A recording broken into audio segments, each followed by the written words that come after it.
For me, the principal benefit is up-to-date information.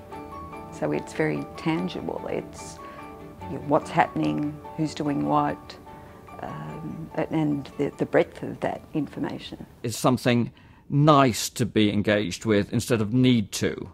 But I certainly take the opportunity, if I've got the time, to bring myself up to date with what's going on in the financial sector, in my particular travel sector, and also in related sectors. It gives me information about companies and markets, without a doubt.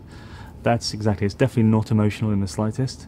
It's purely to do with work and business. The biggest stories, biggest events in the world tend to be financial. It's at the basis of so many other aspects of life. So for that reason, the FT I see as an essential. It's intellectually very rigorous. It's very rare that I'm disappointed by an article thinking that was a bit quick or a bit fast and loose. They tend to be well researched, and I think that's because the FT puts a lot of resources into its staff. It gives me a view not just of the business world and not just of Britain, but of the world, and then how Britain and the business world fits into that. So it's a very sort of holistic thing. I see the FT as a filtering resource, really, that it filters out a lot of noise out there for me, and it focuses on the key issues which I think are relevant, which are relevant to my world or to the global economy, and I think it's a valuable service in that respect.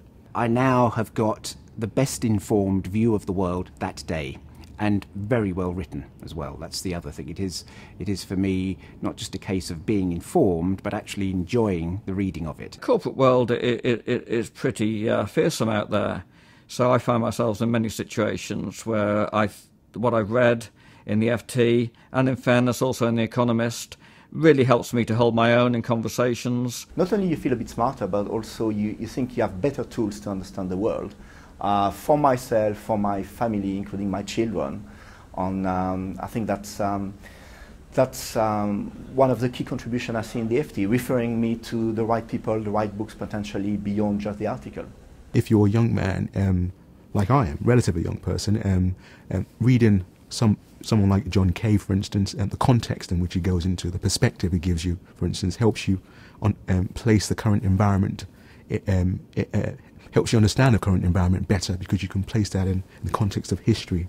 What the FT gives me is information. It doesn't give me news in the sense of gossip or somebody's opinion. It tells me facts. I come away from it feeling, I've got something to think about.